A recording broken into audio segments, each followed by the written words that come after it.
What's up, guys? All right, finally. So, let me just delete this. I don't know why I was pressing the Q. Okay, so I finally put this together. I was taking some notes in the journal here. I just typed it out here, so I have a digital copy. Let's begin. 2020. So, first section is the day-to-day goals that holds everything together. Then I have a delivery section and then the sales numbers. So to get into it, first of all, the biggest goal I have, and probably the most hardcore goal I've ever set for myself in any shape or form, is to hold on to my diet for an entire year. So if you guys remember, like in, I don't know, mid 2019, when I had that gap of I couldn't really do much, and I came back and I was basically like just booking doctors, like 3-4 doctors per day for several weeks in a row, and I was getting no relief. The diet I went on is what is considered paleo autoimmune diet, right? It's for people with any kind of like autoimmune disease. It's an elimination diet. It's a type of basically you get rid of things that are bothering your system until you come down to a pretty strict diet that doesn't irritate your immune system. So anyways, wanted to just give this as like the number one thing because there's nothing else more important to me than feeling good, clear-headed, and not have to go through the type of pain that I was going through. So this is by far the most important goal that I have for this year. Even when I was in vacation, right? Like in December, I was breaking a lot of the diet rules, right? My mom was here and she was like cooking really yummy food. But as soon as January 1st hit, even though I wasn't meditating, I wasn't exercising or anything like that, I started the diet. So I wanted to make sure that if there's one thing I'm going to hold this year, it's going to be this one thing, right? And it's the first time I'm doing anything for this long. In the past, you guys probably seen me do a lot of diet talks and stuff like that, but I don't think I even went like 2 months without breaking it in some shape or form, right? Maybe I'll have a cookie here and it'll go. This time I'm serious, like 365 days, I want to have it where I do not break it at all. Not a single meal, not a single bite of a cookie whatsoever. So that's that. Next thing, meditate twice a day. Meditation, I started putting it on my list, as a goal. I think like in 2013 or 14, right? So it's been some time that I've been meditating, but for the last 2 years, I've been trying to meditate twice a day, and I always fall off. So if you guys if you guys ever check out my videos like a long time ago, you'll see that these sections used to be a lot longer, like drink water, and there's stretches and all this other stuff. But it became complete part of me. I do this without even thinking. Even when I'm in vacation, I wake up and the first thing I do is like stretch a few things that is like that I really need. For example, for my hands and stuff, so I can like type a little bit. Otherwise, I get really jammed up along with my autoimmune and all the other stuff. Not to get too much into it, but the point here is that anything that becomes completely part of me, I don't put it here anymore, right? I don't have to think too much about drinking a good amount of water anymore because I have a system in place, right? Every day, in the morning, I drink like a good amount of water. Then throughout the rest of the day, I drink a certain amount until my jar is finished, right? It's around 64 ounces. And then I refill it and put it back in the evening. So in the next morning, I can start again, right? And the weekends, then I wash that thing one time. It's like a whole system in place, right? So these things, I don't put it. But meditation, I keep falling off. I can do it once a day pretty well, right? Most of the year I can do it. I can hit it over 300 days of the year. But when I try to do it for twice a day, which has a lot better effect, there happens times where I don't do it. So this is why it's still here. Exercise 3 times a week. This one I honestly fell off a lot. Almost to the point where I'm kind of like disappointed about like how exercise has become for me, especially in 2019. Before, in the past, in the times when I was building these habits, just as important as diet, just as important as meditation was as important as exercise, if not more important. I used to be more excited about it. But since my condition got a little bit worse, it was getting harder and harder to find exercises to do that I can feel excited about, right? Like, I used to be able to bench press and do squats and everything, which went out of the window. Then, then I'm like, okay, all right, fine. I built up the willpower to be able to just do push-ups and still feel excited, right? The more, as guys, I would say, right, to a certain extent, the more ferocious the exercise is, the more excited you're able to be about it. But if you had to go to the gym and just do like slow stretches and that was like your most ferocious exercise, it's hard to get more excited about going to the gym to, break new records and stuff like that. But nevertheless, no matter what condition you have, I really believe that, there's two sides to exercise. One side is like building your muscles, size, strength, speed, all that. Then there's the other side, which is just maintenance. The hobby side, getting stronger, bigger muscles, is questionable. If you like it, or if you enjoy it, then go for it. Obviously, that's really good for you. But if you can't, the first part should always be there, right? Which is the maintenance. And I dropped off in the maintenance as well in 2019. So this is one thing that I'm really going to get into, especially starting February right now. I want to at least start going 3 times a week. That's every other day. Monday, Wednesday, Friday. Pretty simple schedule. Doesn't have to be too early either. I don't really wake up anymore at like 5 a.m. I start my day at like 7, 8 a.m. So it's going to be a lot easier to just get up and go, especially also because we're blessed with a winter that is not too cold in New York this time. So that is back on the table. Fourth one is work on relationship. This is a really personal one. It's something that I've been struggling with a bit more in 2019 with everything that's going on, is with my girlfriend, in terms of spending more time and having it in a way where our work doesn't get in the way of the relationship too much. So, and this is something that I guess you guys would be able to relate if you work from home and your girlfriend also works from home, or they work for you, you guys work together. You guys would be able to relate where it becomes really troublesome a lot of times to distinguish between work and outside of work balance. It's a pretty difficult thing to do. So one of the biggest things that helped us this year that we recently started, and I'm seeing the effect right away, is I finally started treating her as if she is somebody who is like an employee to the business, instead of me just being able to throw anything that comes at the day at her. So without getting too much into it, because it'll probably relate to only a small percentage of you, I want to get this point out because it's probably the single most powerful thing we did in this sector, and that is making the entire job. I talked about this in the recent video, but what happens is that, especially if you have VAs and most of your team, let's say, is offshore, what naturally will happen is that there will be a delay in communication, right? As your team gets larger, you start to see the difference that you could have if they were all in one office, right? Like if a client calls, for example, and they're saying hey, this is wrong, and you're hearing it, if somebody's in the office, you can just put a loudspeaker, right? Which is happening with my girlfriend. Let's say she has some task to do, and the client calls about something, and then I just walk in, hey, the client's saying this, do you know? I'm pausing, muting the thing as I'm talking to her and stuff like that. And now she just gets bombarded with all these tasks that she didn't have scheduled before, and now she has to go do those. So since most of the team is offshore, especially who does the fulfillment, and she's the main person who's in the in office with me, she naturally becomes pushed towards all the fires that has to be turned on and off throughout the day, throughout the week, and she then I judge her based on if all the fires were turned off or not. So what that happens is a whole cluster of problems where she is basically has no structure in terms of her day of what she should be doing and what she can basically check off her list that it was a good day, that was done, there's nothing too much else. Then if there's something 1 or 2 things that I put her that I can put in a different place, let's say within Trello or some kind of other list that she can go and tackle later, it becomes I'm just constantly barging into her workflow with different requests from all kinds of directions. So this one thing, I would request you, if you have this kind of relationship in place, whether it be a girlfriend or somebody, one other person who's your assistant or something, put it where you have their job placed. Right now we have it where Monday she does just one thing, Tuesday one thing, Wednesday one thing. It's just one main thing per day, and I know that if she tackles these things and these things are good, a lot of the fires are not going to even take place. And she's started doing that.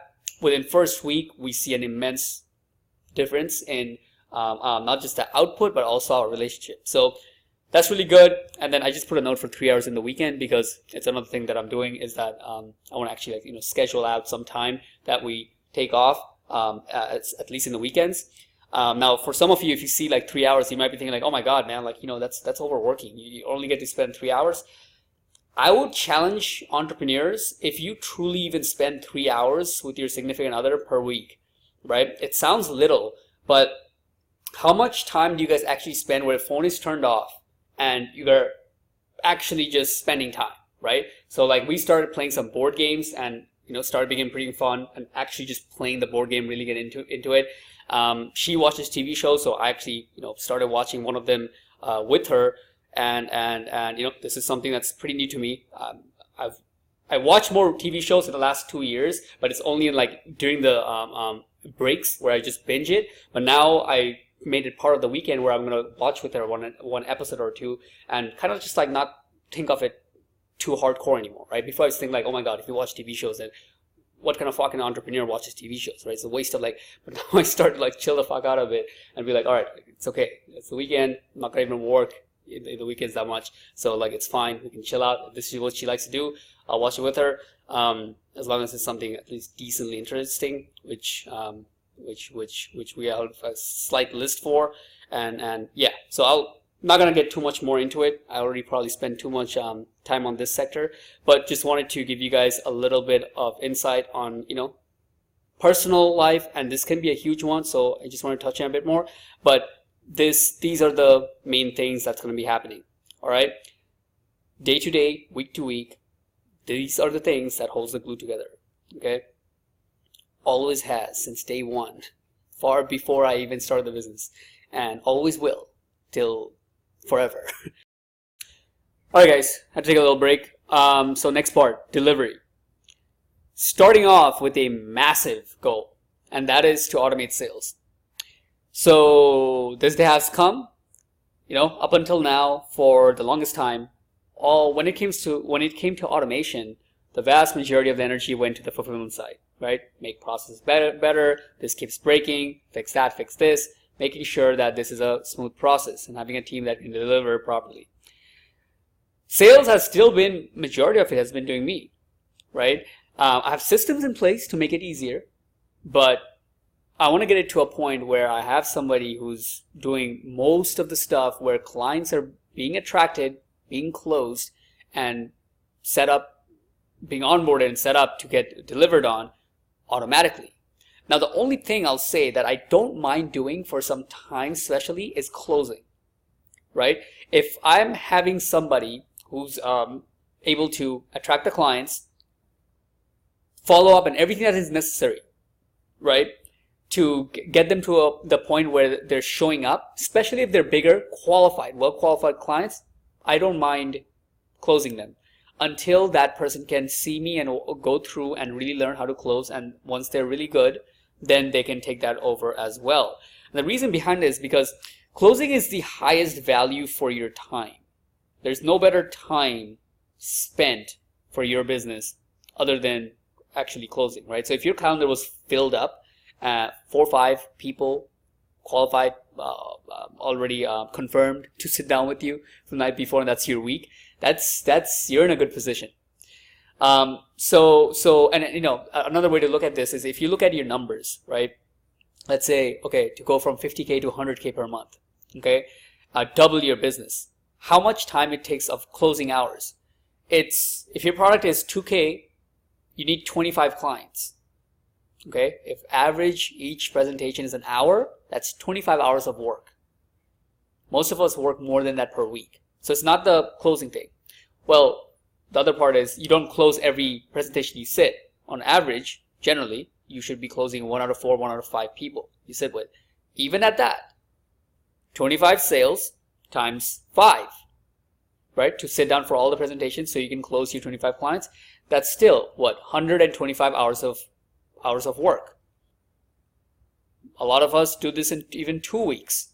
So time is not the issue when it comes to closing, right? I would say the most difficult part in automating sales is to have somebody that is dedicated and is committed, so finding that person first, and then going through the pain of losing deals so you can sacrifice for them to learn. Basically, that's what it comes down to. If you see like pretty much any type of business, what kind of problems they have when they're trying to scale with the sales team, the trainees will come. Let's say they will get the leads. Let's say however you're generating leads right now, whether it be like calling, Facebook, whatever. You have a way that you can close it. You're the business owner. You know how to be efficient with it, and you can close a certain percentage. A new person is not going to be able to do that, right? Even if they're not closing, then they might not be able to even follow up with them properly to get the lead scrubbed properly to become an appointment.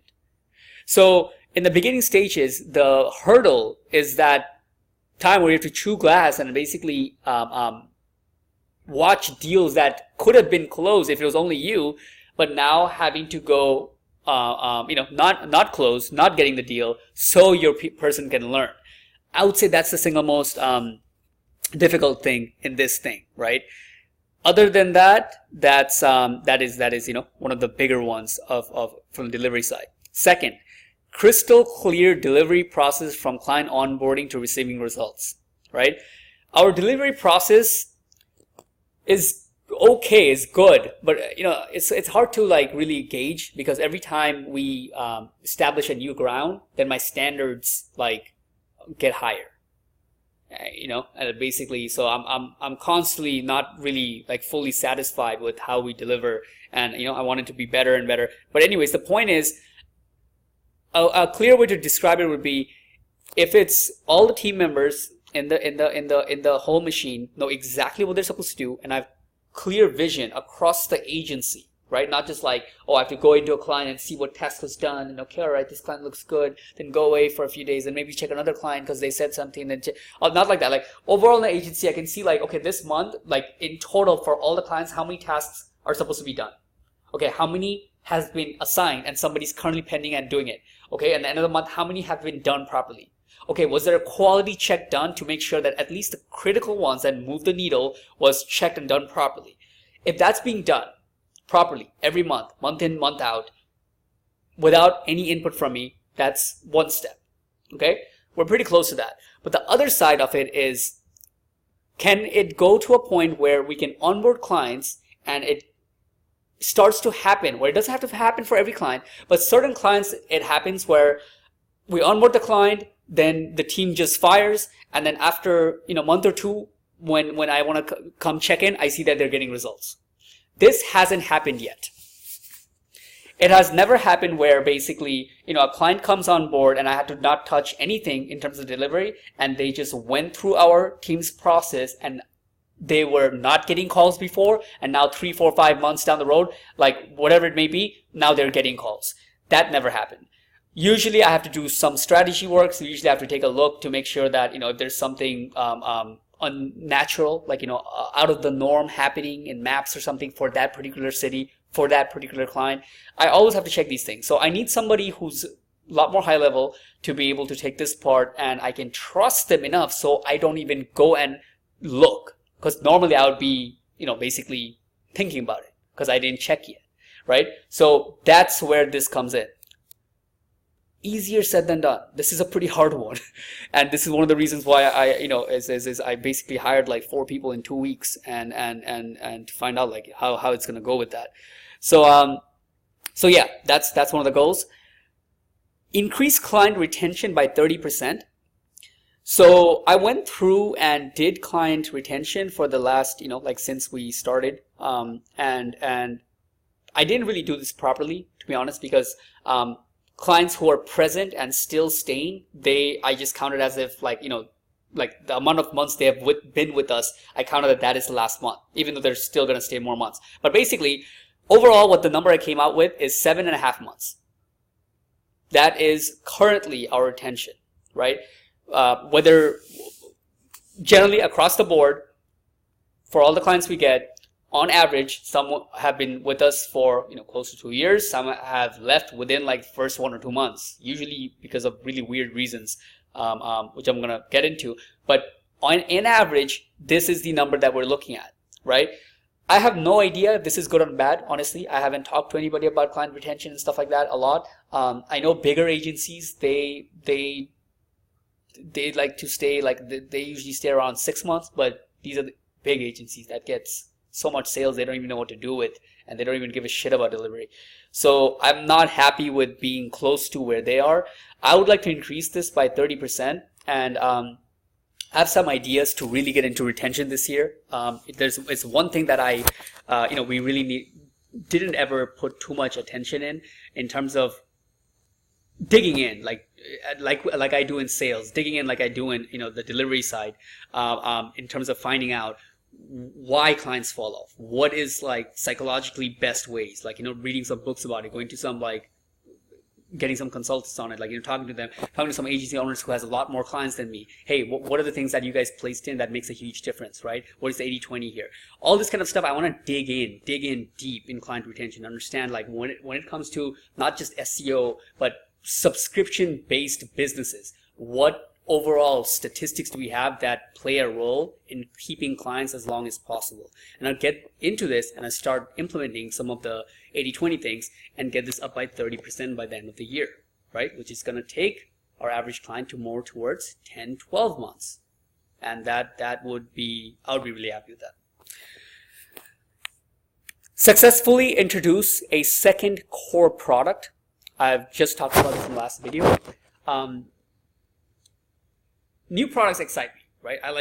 I would like to introduce a new product. I've talked about the benefits in the last video, where it's one of the easiest ways to really grow your business to the next level, with with little to no effort, really. Like you already have the clients. If you're doing a good job for them, if the second product is also good, it's the easiest way to take clients who are on average $1,500, $2,000 per month to now $3,000, $3,500 a month. Could make a big difference.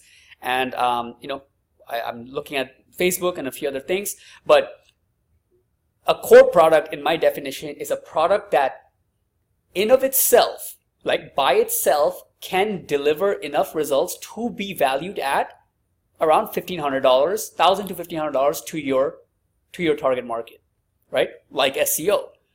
If nothing else was going on, if you don't do social media, nothing else, you could do SEO maps and you could sell that at $1,500, because maps, when you're in the top 3, gets results.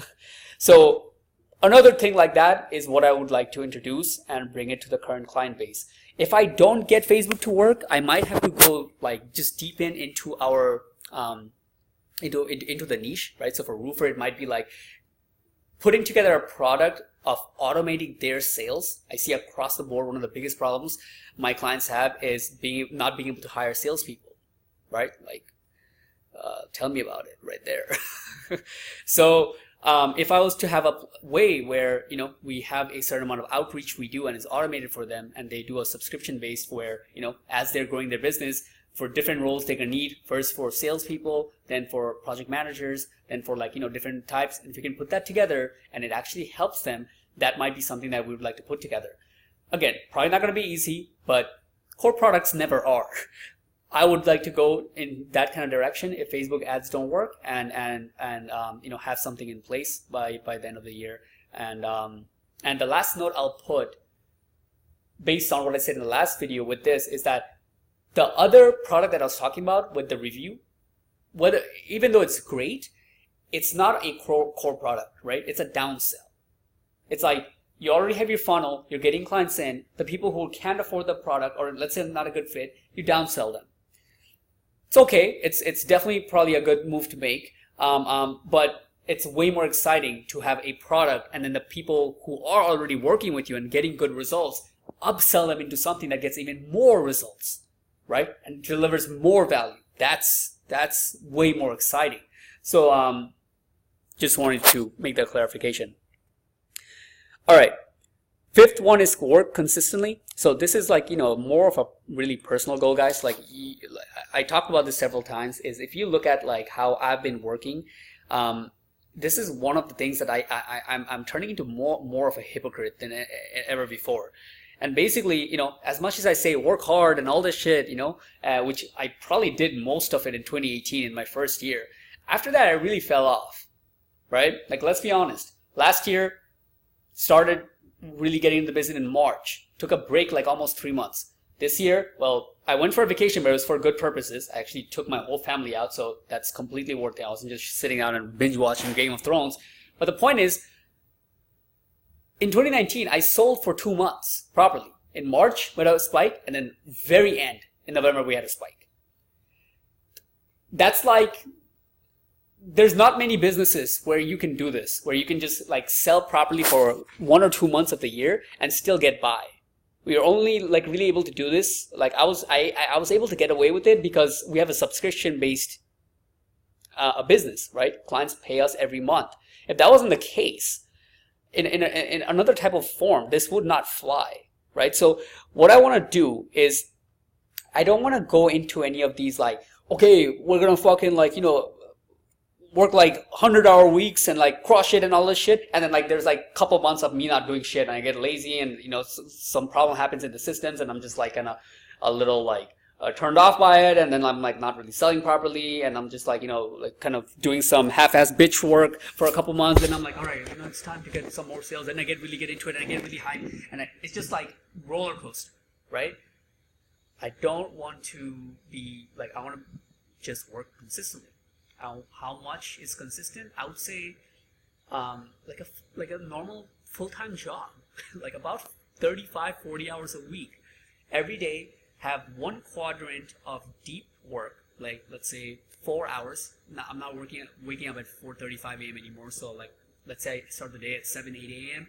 and then I work till like around 1 o'clock, focused on whatever, you know, like the focus is going to be. Let's say it's sales, let's say it's fulfillment, whatever, focus on that. After that, 1 or 2 hours after lunch, I'm just going to work on, you know, some making sure that the team is doing well, checking up on a few things, miscellaneous stuff, answer emails, bullshit like that. Some of the other, you know, you could say busy work, and then that's it. Even if the day looks about 4-6 hours, it's still fine, right? I don't want to work like 12-14 hours for 1 month and then like followed by a few months where I'm working barely like hour and a half, which I was, you know, like literally doing when I was sick, but still, you get the point. So work a bit more consistently. No long hours, not have to be short. Work 5 days a week. It's pretty much like a normal, like how a normal 9 to 5 person works, but we're just doing on shit we want. Number 6, 20 raving clients, right? So this is a goal that I'm putting like strictly between clients that I want, right? Usually with these goals, we put like, I'm putting all the business goals and stuff like that. But I think I would encourage people to start putting your actual outcome you'd want from your agency in terms of like, you know, satisfied clients as a strict goal, right?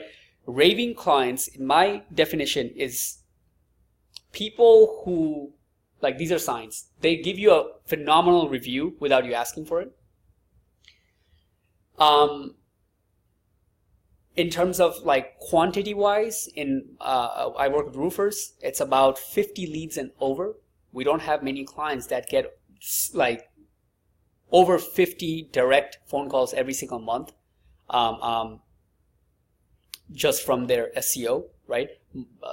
A lot of them are in the range of 20-30 calls per month, let's say, but 50, I would say, is the one that really makes an immense difference, you know, to the point where most businesses don't even need another lead generation source when that's coming in, or if they want to go to the next level, obviously they can, you know, expand to other locations. But the point is, that's a good number. That's a good number to hold in my head that, okay, this year we want to get a lot more clients. I want to end up in a position where I have like 20 solid clients who are getting over 50 leads every single month. And generally, if they were to buy that somewhere else, like SEO qualification, you know, qualified leads, let's say somewhere in AdWords, it would be costing them, I don't know, for a roofer, like let's say $150, $200 per phone call that are qualified. Times that by 50, it's easy, you know, it's over like, it's like $10,000 plus. They're getting that in a product that's like $2,000 to $3,000. That's great. That's a huge value add, and I would like to just do it for, you know, have a system that does it for more people. We have like a handful of clients who's in that range right now. I want to add, by the end of the year, have 20 of those people, right? So that's that. All right, so this is the delivery side. I want to take a little break, and then I'll come back and finish the last part, which is sales. Okay, This time I know for sure there's something wrong with my computer because I didn't press the Q at all. Gotta get it checked out. Alright guys, last section. My voice is starting to get cracky. I don't know what's wrong with me. Like, I have this thing for a while now. Whenever I talk too much, my voice like gets very rough. But this is, as I know, for a lot of you, the most exciting part. And yeah, the motto here is money like a roofer, right? It's the year where I finally looking forward to get into grossing over $1 million, right? So this has come. Okay. I wish I did the sales part first. My voice is killing me. All right, guys. So basically, minimum satisfied reach. It's pretty much what it looks like, right? This year, want to at the very least double my business. If you look at last year, that was my goal, to hit 100K. Obviously, my excuse is I got sick, but that it is what it is. And this is the minimum. Like, I mean, if I'm not able to reach 100K this year, there's something that's very wrong that I would do. And inshallah, I don't think that would happen, because the only thing I can think about that would stop me from reaching this one is health. And with the diet and everything that I'm on, I don't foresee that happening. So that's it. I'll be really satisfied with 150K, because to reach here, it automatically means that I have done this properly, right here, right? And also the other thing it means is that I have somebody who's making a good amount of money within the agency, which something I really want to do. As I said in the last video, that, you know, in a way you could say one of the side goals is that is to have this person make like 6 figures. Like, I want this guy to be the one, right? I'm not like trying to be the mindset where it's like, okay, we're gonna build teams and have lots of people. Like, no, I want one person who can do what I'm doing or very close to it, and everything else stays the same, right? I know if I was doing just sales, I can take this to $1 million. It's just somebody else doing it, and they're happy, motivated, and they're just pretty much like spoiled, right? I want to make sure that I take care of this person and they are the #1 person that I work with, and get this up, right? Could be like, you know, a couple of people too, but I'm just giving you guys an example. So minimum 100K per month. I'll be satisfied and really happy with 150K. My reach is 200K per month, right? This is doubling the business. This is tripling the business. This is quadrupling the business. Simple as that. I would like to gross $1.2 million, okay, in total. So that's an exciting number for me, because like I said, it is $1 million.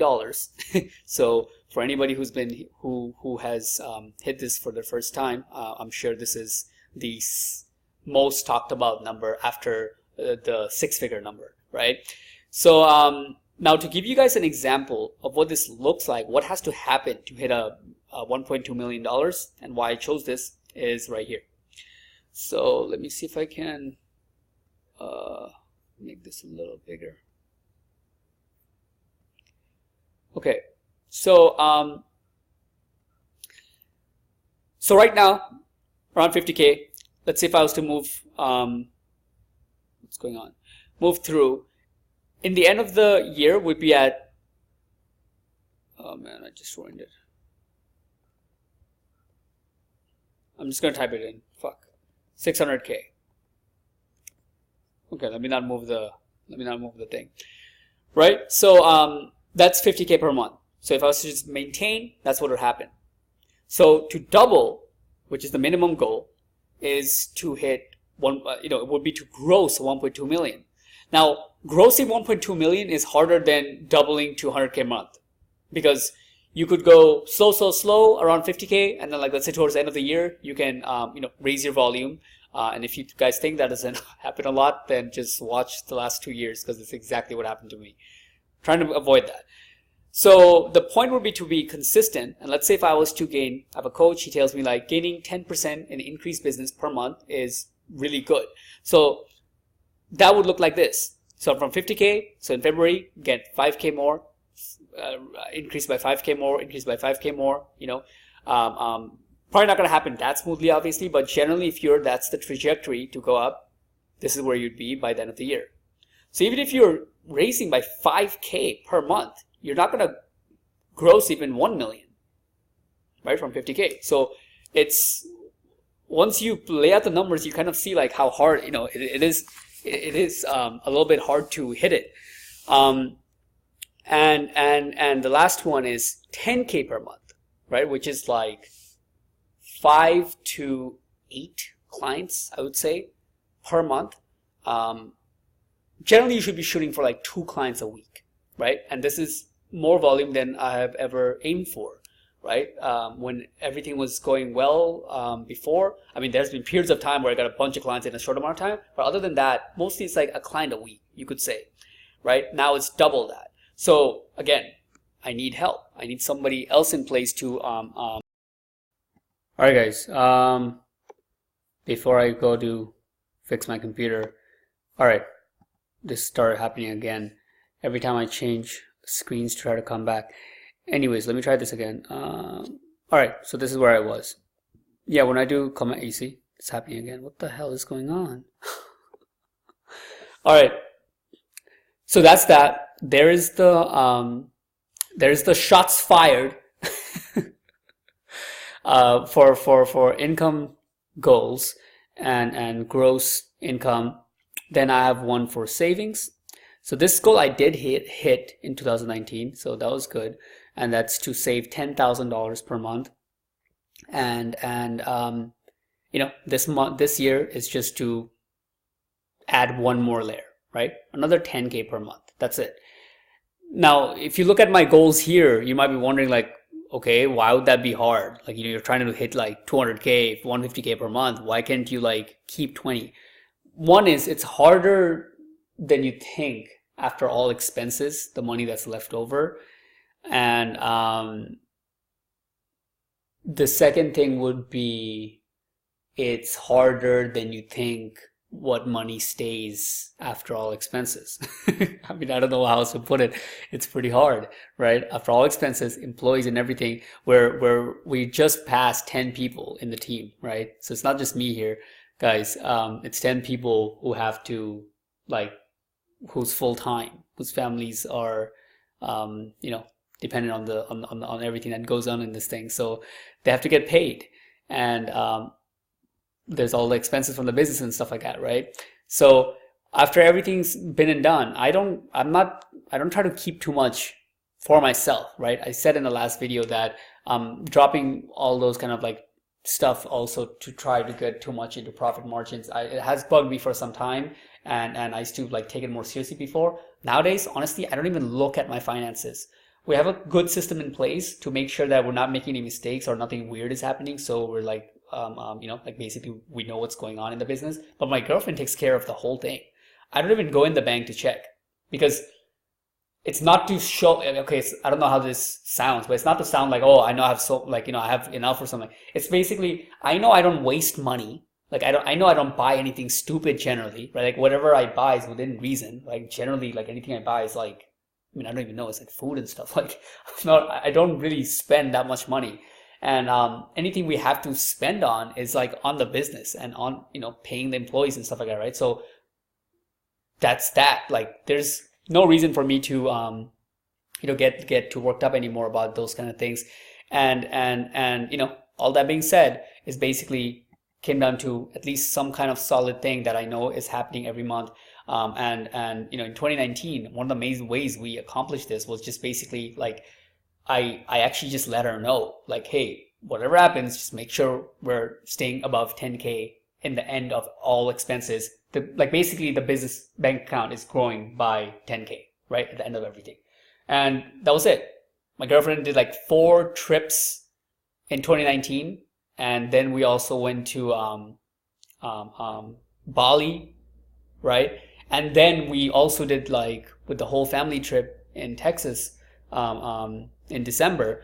With all of that, it still made through that 10K per month goal to keep, right? So I don't think it's going to be a problem to keep this. It's just that I don't want to set it too high and then get disappointed later, right? I know there's a lot of moving parts this year with delivery, with people coming on board, with new products being coming in, actually getting full-time salespeople who's going to be learning and everything like that. I know we're going to have a lot of inefficiency. It's not something you can really like avoid, especially when you're making large moves. And for that, I want to, give me the breathing room to go through periods of time where I bite the bullet and just spend and lose money. But as long as I'm making progress, not worry too much about like, how much is left over. But so that's the goal in terms of savings side. The only reason I put don't invest here is because it's just something I'm not going to be doing anymore for the foreseeable future. If you see last year, I know I got all dwindled up in my head during that, 2 months almost. I was thinking like, I keep hearing, you have money in the bank. The better place to put it would be this real estate and all this shit. And I kind of like went for a spin with that. And in the end, I'm just like I'm not really like a business guy, right? Who's gonna like calculate all this shit off like investments and returns and collecting like rent and all this kind of stuff. Pretty much like a sales guy who's wants a kick-ass, lean, mean agency, right? That delivers really awesome results. Want to have raving clients. Like, what is more exciting, right? Like trying to become this along with some side hustle real estate guy, or having 20 raving clients, right? Who are literally like, they mean it, that we made a difference in their business. Like they would not be where they are today if we didn't play a part in their business. That's the answer. That's basically, doesn't need much more explanation than that, right? Yeah. So that's, go with the excitement. Lastly, I know these videos are always really long, but lastly is something I call Firestorm. And this is marketing, right? So I mentioned this even in my goals last year, but I didn't really do anything much in 2019 with it. And that's basically, get into some kind of marketing, and you could say marketing stunt if you want. But the definition of what I call a firestorm is like this. Generally, we will have a system, right? If you're getting clients, you have a system. Like every 100 phone calls I make, I get this many people who wants to hear me out. And then out of those people, we have like 1 out of 5 people who's going to come into a call with me. And then out of those, like, I'm going to get a sale, right? If you're using ads, people know like how much leads cost them and how many leads turn into an appointment, all this stuff. When I call like a firestorm is a stunt you do, something like you do that creates a wave where you get clients, even if it's a short amount of time, but you get a plethora of clients that blows those metrics out of the water, right? So like lead costs and everything, if it's a certain range, you blow those out of the water, you get a flood of clients where it's not in that normal equation. So it basically is like some kind of like marketing stunt, right? This is generally going to be things that I have some ideas about, pulling forth. And, one of them is actually coming up pretty recently, and it's to do with like in person and just attending to get a bunch of clients in a short amount of time in person, meeting people. And so there's few more ideas I have like that. I want to pull up at least 2 of these in the course of this year really well. And, the final thing that I could put to define this personally, that would qualify as a firestorm, is something that brings about 10 clients, right? 10 clients in a relatively short amount of time, which is going to really help out with those measures there. And you can see, here we go again, something's wrong with my cue. But all that being said, guys, thanks for taking time to watch this. If you watched it till thus far, guys, one last note I would like to make is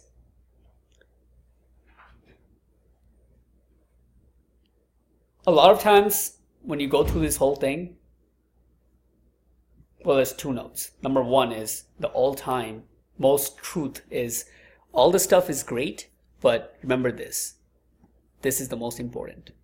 That's going to hold everything together. That is the one truth that stays the constant, right? That's the one thing. The second thing that I was going to say is, this is what I live for. Every time I get away from what makes me feel excited in the business, I get into trouble. Every time, some of this stuff is good, it's needed, it's very important, but every time I get way too much into nitty-gritty of systems and all this stuff and processes and management and all this stuff, which is just part of the business, but if I get too much into it, it becomes a problem. This is the type of shit that I wake up out of bed at 4 a.m. for.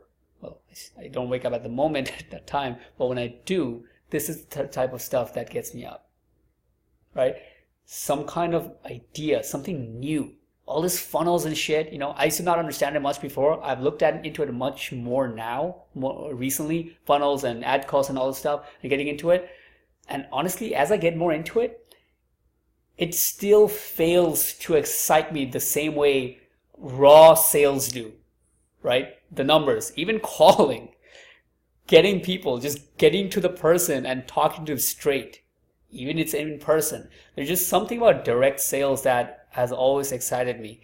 And I would say, if you don't know that part for the business, find it.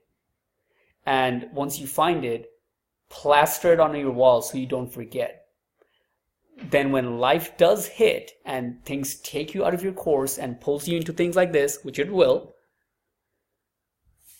and you find yourself kind of unsure what you want to do, you want to go back to knowing exactly what excites you the most, no matter what time of the year, what stage you're in, and it'll pull you back to why you even started the whole thing.